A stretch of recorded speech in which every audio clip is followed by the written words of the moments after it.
Hello বন্ধুরা, তোমরা কেমন আছো? আশা করি ভালো আছো, সুস্থ আছো। আমিও ভালোই আছি।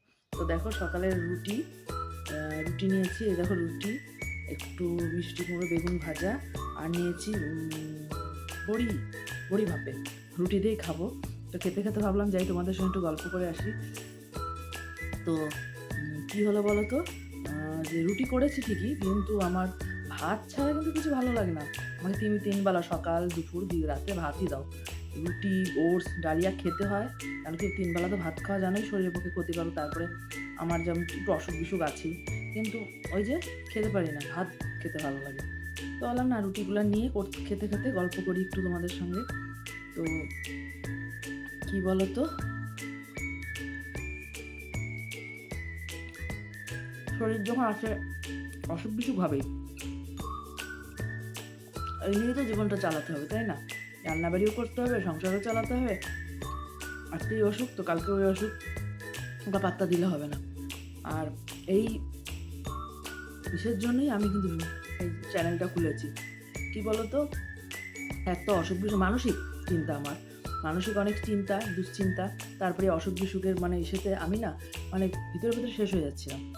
তো তারপরে কথা বলার লোক নেই, মনের কথা বলারও একটা হালকা হওয়ারও না একটা লোক লাগে। তো তখনই আমার ছেলে আমাকে বলল যে, "মা তুমি" আমার এক বান্ধবী ভিডিও করছিল যে, "মা তুমি মাসির মতো তুমিও ভিডিও করা শুরু করো, তাহলে তোমার মনটা ভালো লাগবে।" কেন কি এই যে তোমাদের সঙ্গে কথা বললাম কিছুক্ষণ খেতে খেতে, এটাতেই মনটা ভালো লাগে। নাহলে কার সঙ্গে কথা বলবো? ছেলে মেয়ে হলে না মার সঙ্গে কথা বলি। ছেলে তো স্কুল, তার এসে পড়া বা টিভি দেখা, মোবাইলে, মার সঙ্গে কি আর কথা বলবে? তো একা থেকে না অনেক কিছু, অনেক দুশ্চিন্তায়, শুধু তো অসুখ-বিসুখ না, অনেক রকম দুশ্চিন্তায় অসুখ যেন আর বেশি চাড়া দিয়ে ওঠে। তার তো এই যে এখন করছি ভিডিও, দিচ্ছি প্রতিদিন, তোমাদের সঙ্গে কথা বলছি, ভালো লাগে। তোমরা কমেন্ট করো আমাকে একটু। তাহলে কি হলো? আমি বুঝতে পারবো তোমরা আমার কথাগুলো শুনছো, তাহলে আমিও কিছু আরেকটু বলতে পারবো। আর আমার ইচ্ছা আমি প্রতিদিনই এসে যখনই সময় পাবো তোমাদের সঙ্গে একটু গল্প করবো। আর সবাইকে খাইয়ে পাঠিয়ে আমি খাওয়া নিয়ে বসলাম। কেন বলতো? ছেলে তো স্কুল চলে গেছে, সবাইকে না খাওয়া-দাওয়া দিয়ে নিজে একটু এই যে নিজের জন্য এইটুকু সময় ঠিক আছে। হড়বড় করে তো কোনো কিছু হয় না। সবাই খেয়ে চলে গেল যার জায়গায়। এবার নিজে খাও। আস্তে আস্তে বসে শান্তি। খাওয়াটা হলো শান্তির জায়গা। আস্তে আস্তে শান্তি মতো খাও। ঠিক আছে। তারপর তো রান্নাবাড়ি আছে, করবোই। চলে তো যাচ্ছে না রান্নাবাড়ি। রান্নাবাড়ি করতেই হবে। তো এইজন্যই আসলাম। তোমরা আমাকে একটু জানাবে যে কেমন লাগছে। আমি নতুন আমার তোমার কেমন লাগছে তোমাদের ভিডিও? আমার কি ভুল ত্রুটি হচ্ছে?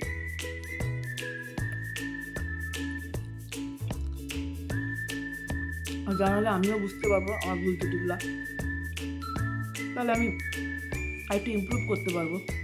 কারণ কি সবই তো নতুন শিখছি। এই যে এডিটিং, ভিডিও আমি তো পারতাম না। আমার ছেলে একটু দেখে দিচ্ছে। যেহেতু ছেলে সবসময় থাকে না, নিজেকেই খুঁজে করতে হচ্ছে। তো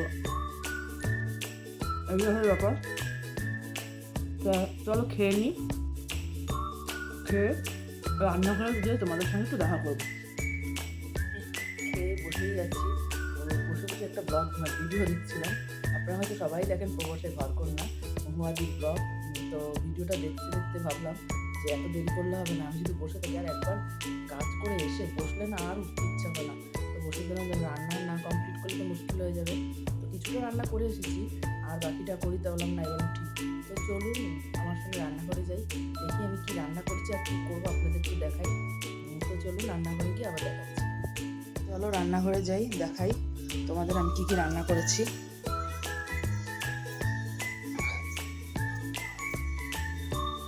চলে আসলাম রান্নাঘরে। আমার রান্নাঘরের অবস্থা খুব খারাপ বন্ধুরা। পরিষ্কার করবো রান্নাঘরে। এই যে ডাল করেছি, মুগ ডাল, বড়ি ভাপা করেছি, আর কচুর শাক করেছি। কিন্তু এটা কিন্তু আমাদের ঘরে খাওয়া হবে না।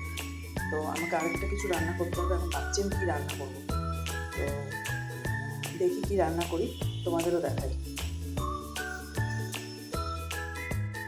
ফ্রিজে অনেক সবজি আছে। পটল আছে, তারপরে ঝিঙে টিঙে আছে, অনেক কিছু আছে, আলু আছে, পোস্ত টোস্ত করা যায়। কিন্তু আমি ভাবলাম কি যে এই যে কচুটা দেখো, তোমাদের দেখাচ্ছি। এই কচুটা পড়ে আছে কয়েকদিন ধরে, একটু নরম শুকনো শুকনো হয়ে যাচ্ছে, ফেলে তো দেওয়া যায় না। এটা দিয়ে কিছু বানাই, এমন কিছু বানাই যাতে উঠে যাবে, এটা সবার খেয়ে নিতে পারবে, নষ্ট হবে না। কচু দিয়ে আর কী করে, এমন কিছু টেস্টি বানাতে হবে। তো ভাবছি এটা কচুটা ঘষে কোপ্তাকারি বানাই। কোপ্তাকারি বানালে টেস্টি বানালে এবার খেয়েও নেবে, বুঝতেও পারবে না। আর না হলে তো যদি নর্মাল কচুর তরকারি বানাই, মুখ সেটকে কেউ খাবেই না, উঠবেও না আমার। তো চলো এই কচুটাকে আগে কেটে মানে ভালো করে ধুয়ে ঘষে, গ্রেটারে ঘষে কচুর কোপ্তাকারি বানাতে বানাতে তোমাদের সঙ্গে দেখাই। ছোটো গ্রেটারটা দিয়ে এই আলু কচুটা ঘষে নিচ্ছি। দেখো কচুর ইয়াতে এরকম মিহি হয়। বড়টা গ্রেটার দিয়ে ঘষলে কিন্তু বড় বড় দানা থাকবে, তখন মানে ভাজার পরও খেলে মানে গ্রেভিতে দিলেও কচকচ করবে। একদম মিহি করে নিতে হবে। এটা ঘষে নিয়ে দেখো এই যে আমি কেটে নিয়েছি, এটাকে ঘষে নিই। আর এদিকে আমি এক সাইডে প্রেশার কুকারে দুটো আলু সিদ্ধ হতে বসিয়েছি। তো সব ঘষে আলুটা সিদ্ধ হয়ে তোমাদের দেখাই। এর মধ্যে দুটো আলু সিদ্ধ দিয়ে দিয়েছি।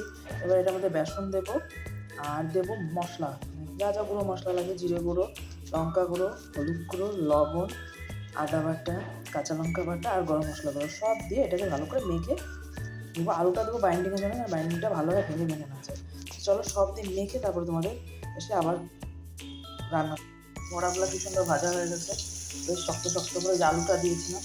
আর এখানে আমি মশলা তেলের মধ্যে জিরা দিয়ে একটু টমেটো আলু দিয়ে দিয়েছি।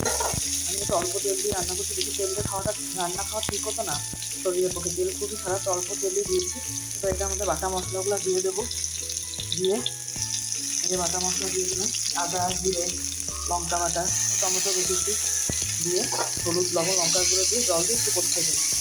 কষে দিলে জলটা কষে আসলেই জল দিয়ে ফুটে দিলেই মশলা বড়াটা দিয়ে দেবো। একদম বোঝা যাবে না এটা কচুর কোপ্তাকারি। আর এদিকে আমি ভাজবো বসিয়ে দিয়েছি। তো এই কাজ করতে করতে কিন্তু আমি কতগুলো জামা কাপড় কেচে আসলাম, তখন বাসনগুলো আছে ওগুলো মাজতে হবে। তো বাকি মশলাগুলো দিয়ে রেডি। একটু লাল লাল ভাজা হয়ে গেছে, কড়াগুলো গরম, কোপ্তাকারি রেডি। আমি একটু ঘি গরম মশলা দিয়ে নামিয়ে দেবো। আর ওই তো গ্রেভিটার মধ্যে মশলার মধ্যে যা বাটা মশলা ছিল কষে গেলে, আলু সিদ্ধ হয়ে গেলে জল দিয়েছি, জল ফুটে গেলে কোপ্তাগুলো দিয়েছি। আর বেশি ফোটাবো না, তো কোপ্তা ভেঙে যাবে। ঘি গরম মশলা দিয়ে নামিয়ে দেবো। আমার রান্না হয়ে গেছে, সব রান্না হয়ে গেছে। আমি প্রায় 4-5 জায়গাগুলো মুছেও নিয়েছি, গ্যাস ভাতও হয়ে গেছে। তো এখন বাসন কটা মেজে নিই। বন্ধুরা আমার সব রান্না হয়ে গেছে, জায়গা টাকা পরিষ্কার করেছি, গ্যাসটাও মুছে নিয়েছি। এদিকে ভাত বসিয়েছি, এখন কড়াইটা আছে, মেজে নেব।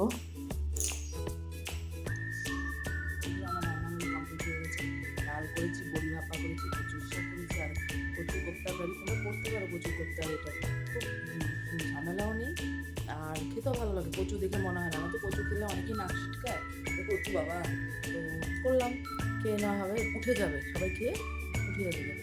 আর কালকে আমি গিয়েছিলাম আমার পিসির বাড়ি, তো সেই ভিডিওটা তোমরা দেখবে। পিসির বাড়ি গিয়েছিলাম অনেকদিন পরে গেলাম, আমার একটাই পিসি, আমার বাবার 2 ভাই, আমার একটাই পিসি। তো পিসির বাড়ি গিয়েছিলাম বেশি দূর জংশনে, বলেছি তোমাদের।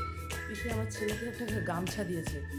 গামছা মানে তোমরা বলবে গামছা আবার কিসের, আসামে গিয়েছিল পিসি। তো আমার ছেলে ডিমান্ড করেছিল পিসির কাছে যে আমাকে একটা আসাম থেকে গামছা এনে দেবো। আমার ছেলে আবার আসামের গামছা খুব পছন্দ। তো পিসি ওর জন্য একটা আসাম থেকে গামছা নিয়ে এসেছে। আমার তো আর যাওয়া হয় না, পিসি গেছিলো অনেকদিন আগে আসামে, পিসির বাড়ি যাওয়া হয় না। তো আমি পিসিকে টাকা দিতে চেয়েছিলাম গামছাটা। তো পিসি বলছে হ্যাঁ, একটা জিনিস চেয়েছে ছেলেটা, তার আবার পয়সা দিবি। তো গামছাটা পিসি দিয়েছে। আমার ছেলে খুব খুশি গামছাটা পেয়ে।